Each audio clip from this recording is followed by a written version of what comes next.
evening, ghosts and ghouls. You're listening to a horrible podcast. Good evening, I'm JT Ripper. And I'm Todd of Thunder. And we're back with a horrible conversation. We're trying to get back on track, people. We're trying. Yes, indeedy. We got some news to report to you guys like we always do. And first of all, we're going to start off with some sad news. Two people from some pretty big franchises has passed away. Nightmare on Elm Street cinematographer Josk, I don't know, he's a foreign guy. I'm not even going to butcher his name, but he was the Cinnamon Toast Crunch cinematographer for Nightmare on Elm Street. And unfortunately, the cinematographer for Jaws, Bill Butler, died this month. Damn. But the difference is that the guy from Nightmare was 72 when he passed away. Bill Butler from Jaws passed away at 101 years old. Wow. Yep. Call that a day. So R.I.P. to those great cinematographers. And also, we got some news. The classic Motel Hell movie from the 80s is getting a 4K release from Scream Factory. Sweet. That'd be $40. And also, from Scream Factory, getting a 4K release this month is Creepshow. Ooh. I like it. You know, dig into your pockets and give to the Lord. Ed Harley. Also, did you know, I just read that the new Renfield movie that's coming out in a few days, did you know that William Ragsdale and Caroline Williams is going to be a part of the cast? Caroline Williams is, of course, from Texas Chainsaw Massacre 2, and Williams Ragsdale is from Fright Night. He's the boy from Fright Night. Shit. So No, I didn't know. this will be his first movie, I guess, since Fright Night 2 involving vampires. Hey, that's pretty dope, though. That is fucking dope, man. I am so excited for this movie. Also, the Five Nights at Freddy gets an October release, and it's going to be released in theaters and on Peacock. So At the same time? that's what I have led to believe. It's going to There's pull... also a little, there's a new poster / like image. You see like the teddy bear and like a little kid like looking at Five Nights at Freddy's. Sweet. Also, the final thing that I have is there's a new movie that's going to come out. It's kind of following in the Cocaine Bear. Cocaine Cat? No, it's called Paws, and it's about like a fucking killer polar bear. And the thing that I wrote down that had me intrigued is that the director says we're concentrating on animatronics instead of CGI. So that should be cool. Oh. That's pretty dope. Mm-hmm. So, well, again, that movie is going to be called Paws. Not to be confused with the fucking little dog show on Nickelodeon or where the fuck it's on. yeah. I was trying to figure out what you're talking about, but yeah, no, I know what you're talking about. Well, I got a little bit of bad news. Apparently, Bill Skarsgård is currently not attached to Welcome to Derry, the show that's going to be on HBO that is a prequel to the movies of it. Well, which kind of sucks. Well, if that's the case, unless he's a kid. Well, I hope it's one of those things where, excuse me, maybe we won't see the full clown It in the first season, and maybe it's, because in the book it takes a form of anything it wants, right? And in the movie, like Richie was afraid of the werewolf, so it took a werewolf form. Then it was it could take a form of the painting and shit like that. Yeah, like the girl's dad or, whatever the fuck. Yeah, creepy old lady. Maybe we can get some of that until they actually run into the clown and stuff like that. And if that's the case, I got no problem with that. No, I don't either. I hope that there's some method to their madness. On a high note, it has come out that Linda Blair will be joining the cast of the upcoming Exorcist trilogy's reboot. Oh, yeah? Well, reboot / I don't know what the fuck you call these things anymore. I mean, it's attached to the original.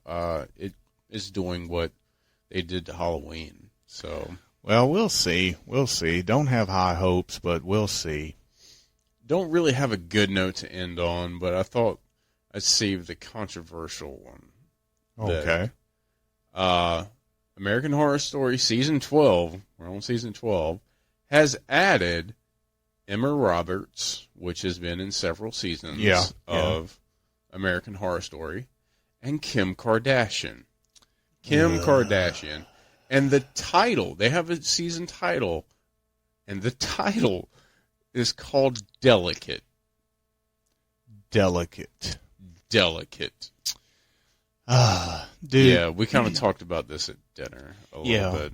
We talked about how Lady Gaga was introduced in American Horror Story Hotel and how we didn't know how we felt about it, and then we saw her performance, and she was actually very, very good. However, I think that Lady Gaga, regardless of how you feel about her, is multi-talented. Kim Kardashian, out of all the people in the world, she's one of them. Yeah. Nothing special about her. No. Her father was a lawyer. That's why her family's rich, and she made a sex tape, and that's why she's famous. You can say, but guys, she does this beauty supply line and all that. No. All this shit was already made. Or given to her. Or she just magically decided that she wanted to do. And guess what? She has the fucking fundage to do it. It's not like a little mom and pop's shop that started from nothing that busted their ass and got to where they're at. She's a spoiled little rich bitch. Yeah. Sorry. With absolutely zero talent other than wearing a lot of makeup. Yeah. I mean, at least Lady Gaga sold her soul to the Illuminati and killed the original Lady Gaga and replaced her. Right. I mean, she's committed at least. I have never saw a frying pan with an egg and thought that was my brain on drugs. I have seen lights in the sky, and UFOs have taken me up to the sky and telepathically told me there's no such thing as death and we are all a part of each other, but I never saw a fucking egg and thought that was my brain on drugs. The top 10 highest grossing horror movies of all time. That was a Bill Hicks reference, by the way. Can you guess the top 10 grossing horror films of all time? Top 10 highest grossing horror movies of all time. Well, I mean, I've looked this up before. Yeah, the list kind of goes. I know. Go ahead, tell them. I'm not. This list to me seems like it's a slightly bit off looking at it. But I'm going to read it and discuss it. Fucking ducks. Number 10, The Omen, 1976. 2.57.7 million. Okay. Okay. Number 9, What Lies Beneath, 2.5.9 million. Yeah. By the way, it's a pretty good movie. Is that the one with Richard Gere in it, Or, wait a minute. That's the one with Harrison Ford. Harrison Ford, yeah, where he like cheated on his wife and killed the person he was cheating. Yeah, I thought that was more of a suspense thriller. It's more of it's a good movie though. It's a great movie. Yeah, go ahead. Number 8, Alien, 1979, $2.86.4 million. Okay, I'm gonna take a guess here and say Jaws is in here somewhere. Go ahead. Number 7, Amityville Horror, 1979, $3.10.3 million. Okay, good for them. I love Amityville Horror. I love The Omen too. By the way, I didn't say anything because I was anticipating the rest of the list. Number 6, 1978, Jaws 2, $312.8 million. Yeah, riding high off the success of the first film. Why not think that the second one, it didn't quite live up to it, but wasn't embarrassing to me. I like it. I like number 2. I'm going to get rid of the points. At number 5, It, 2017, $328 million. This is It Chapter 1? Yes. Okay. Because 2017. I would say that It Chapter 1 is just a little bit better than It Chapter 2, although both of them are as good, but I like the first one a little bit better. So, number 4 surprises me. 1984, Gremlins. Maybe $409 million.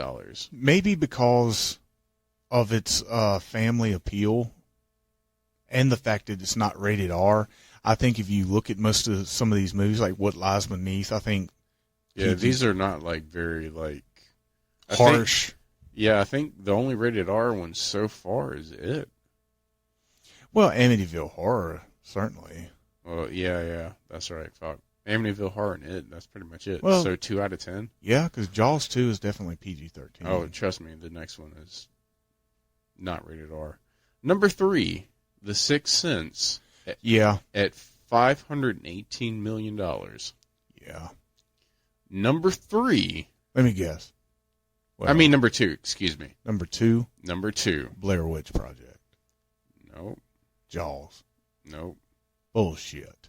The Exorcist. Oh, okay. That's rated R. $996 million. I think these are like opening weekends. Okay. This is the numbers for these. And number 1. Probably a Saw movie. Jaws. Oh, sweet. At $100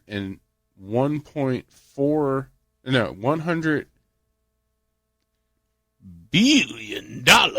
Yes. 100.4. I am struggling right now.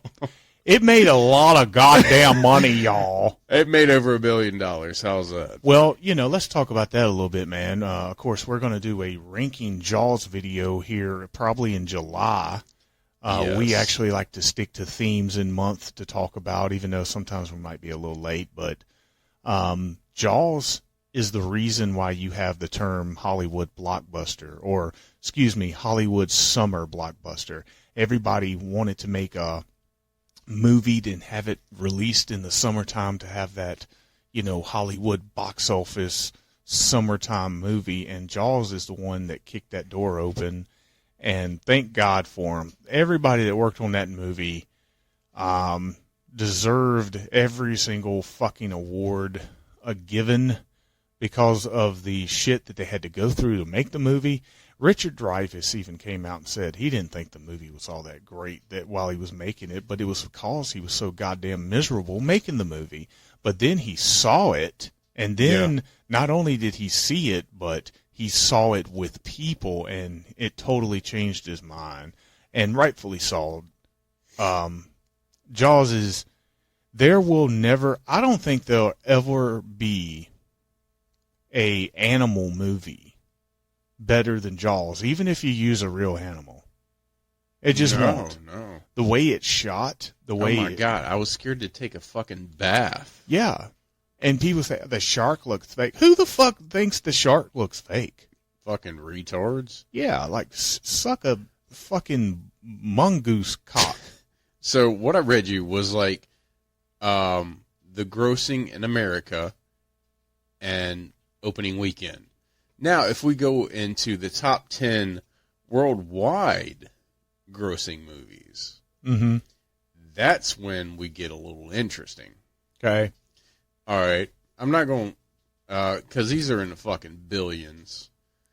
Just name the movie. I'm We just don't gonna need to know. yeah. We don't need to know how much it made. If you want to, fucking Google it. Number 10, The Nun. Okay. Wow. Oh, no, you're going to be fucking blown away by this list. Number 9, Prometheus. Wow. Okay. Right? Number 8, Signs. Okay. Number 7, Exorcist. Okay. Number 6, Jaws. Wow. It's down that fur. It's down that fur. Number 5, It Chapter 2. Okay. Number 4, I hate this movie, World War Z. Yeah, I'm not a big fan of it either. Number 3, I hate this movie, and I don't consider it a horror movie, and I don't know why it's on this list, but it is, I Am Legend. Yeah. Number 2, The Sixth Sense. Okay. And the number 1 worldwide highest grossing horror movie of all time, It. It. The first It. Yes, with over $700 billion. Wow. You know, both lists are very surprising because I thought the Blair Witch would be in there. I guess Blair Witch is on a different category, like maybe the best. Blair Witch is 28 now. Wow. Dude, that movie came out in 1999. Yeah, 1999. The movie came out in 1999, and at the 1999, it was the number 1 movie in the world. And now you fast forward 20-some years later, and it's knocked all the way down to number 28. Yes. And I'm looking at this list, and the Conjuring series has this fucking is more popular than I thought. Okay. Yeah. So I'm going to start. Okay. In the top 30, this is how many of the Conjuring movies you have. At 23, Annabelle. Yeah. Annabelle Creation at number 16. Wow. The Conjuring at 14. Damn. The Conjuring 2 at 13. The Nun at number 10. So you have 5 out of their whole series that's in the top 30 highest grossing movies of all time. That's certainly impressive. I love the Conjuring movies, although the number 1 in the top 10, The Nun, is my least favorite out of all those that you mentioned. And that's the one that breaks the top 10. And that's the one that breaks it. I think people was probably like me and probably looked at it and said, oh, man, this probably has the most potential out of all of them. Yes. A fucking nun is fucking scary, but, you know, one day we're going to do a Conjuring universe rankings, and that will be fucking fun because some people can't stand PG-13 horror films. I can't either when they suck. Yeah. You know, it's kind of like, you know, people get on Jim Cornette all the time about saying he doesn't like women's wrestling. He says, no, I like women's wrestling. It's just a lot of them suck. Yeah. Yeah. I mean, So, yeah. It's just, it's like, I like a lot of PG-13 movies, but a lot of them suck too. So Majorly. But the Conjuring universe is definitely not one. I have enjoyed every single Conjuring universe movie. It's just some I like more than others. That's just the way I can put it. There's not one where I go, oh, that one, yeah. It's more like, it's okay. It's not better than the last one. Kind of that. Yeah, I don't like La Llorona, but maybe, I don't know, maybe I just wasn't familiar. I don't know, it just wasn't. La Llorona and the Nun are like The Curse of La Llorona. They're at the bottom. If you think about it, though, man, the whole concept of that about, you know, it comes from a legitimate Latino myth. Yeah. The lady in the lake who drowns her kids, and now she's stuck here, and if she sees you or whatever the fuck, she drowns kids or whatever. Yeah. And now she's like haunting all these people or whatnot. Yeah. Concept is great. I'm going to be honest with you. I need to go back and watch it, but I'm like you. On first watch, did not impress me. So I didn't like finish watching it and go, that was the goddamn worst movie I've ever seen. I didn't do that. It was just like, I immediately forgot everything I just watched when it went off. Yeah, same here. Like, it was nothing to grab me and say, hey, look, this is cool. It was just like, this is another one of those spooky PG-13 movies. Yeah, I'm really waiting for that rated R one, like to use it to their advantage. I think what I'm going to do is I'm going to go back and probably rewatch it like I did The Nun. Like, let's just say my Nun was at a 2 out of 5. When I went back and watched it and I gave it proper time and comprehension to it, I bumped it up to a 3. So, yeah, maybe I can go back and watch Curse of La Llorona, whatever the fuck it's called. La Llorona. A Coco! Which, by the way, Taco flavor kisses. Taco flavor kisses, oh Bean, I love you so much. I love you and taco. But Coco is a great movie too. That's a Disney movie though. That is a fucking Disney. I fucking love that movie. It's about the Day of the Dead. Yeah. You know, it's got like the skeleton dude with the fucking guitar and shit. Yeah. That's a great fucking movie. Yeah. Anyway. I like Hercules. I like turtles. I was trying to keep it at least Halloween themed. But yeah. Yeah, Halloween Town's pretty cool. Yeah, what about that Ernest Scared Stupid? That's pretty much all I have. I thought it'd be kind of interesting talking about the highest grossing horror movies of all time. Yeah, it's certainly surprising. But, I mean, if you think about it really hard, it's not surprising. One thing you know for sure,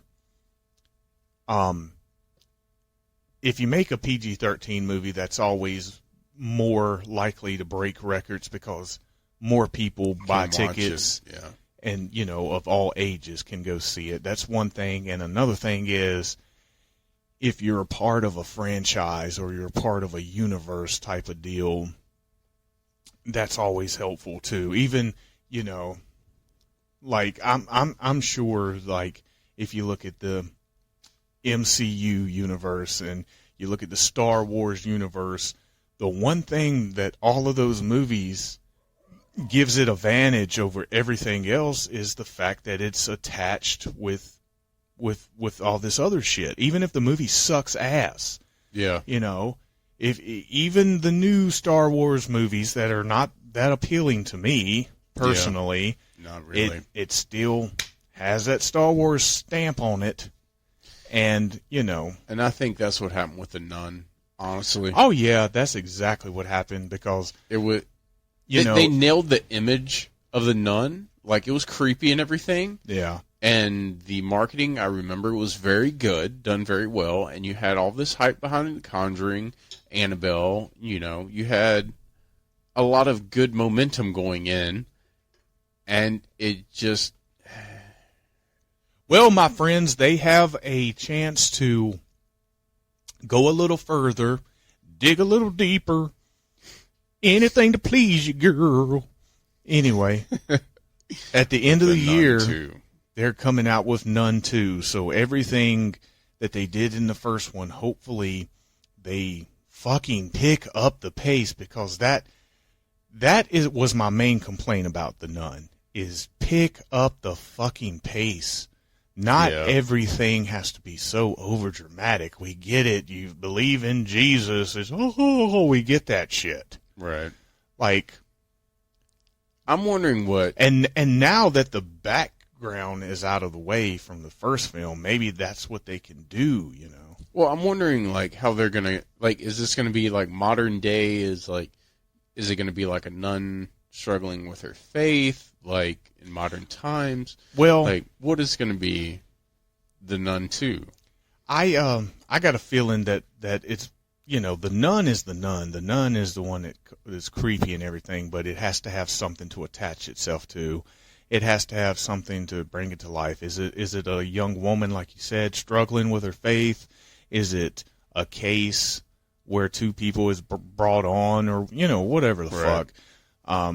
But I hope it's good. And there was a little things that I liked about the nun, like the old tradition, like back in the day when nobody knew how to actually check when somebody is dead. So they used to bury them with these lines that hooked to bells. So if they woke up in a fucking casket and they were still alive, they could push that thing and the fucking bell would go off. Right. And they would dig them back up. That's legitimate.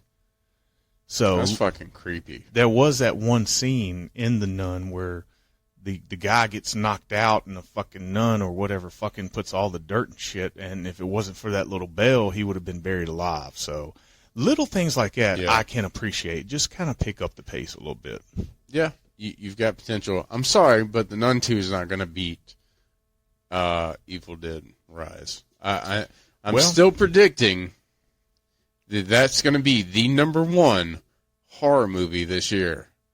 Certainly has potential, and you know what? I'm just glad that we have these movies to look forward to. We have candidates that we can talk about because certainly at the end of the year, people, we're going to do our first ever year-end review of the top 5, top 10, whatever best movies that we've seen this year. So and worst. Yeah, and we'll put the worst on there as well. Here's looking at you, Winnie the Pooh. But, hey, it's only April, baby. It's only April. We're January, February, March. We're only 4 months into the year. It feels like it's longer.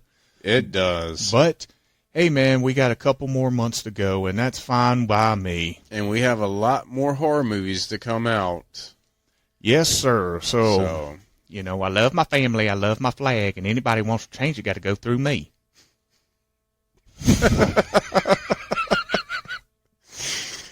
That was Charlie Daniels, Aaron Lewis reference, by the way. I'm full of references today. I'm telling you, conservative piece of shit. I'm not conservative. I hate him. Talking about Charlie Daniels. Hey, I like him too. He's cool enough to be all right with me. He's cool enough to be dead. Yeah, country boys all right with me, son. Long-haired hippie cowboys. Yeah. But it's been real. It's been fun. It ain't been real fun. I'm JT Ripper. And I'm Todd of Thunder saying toodaloo. And check under your bed for dildos.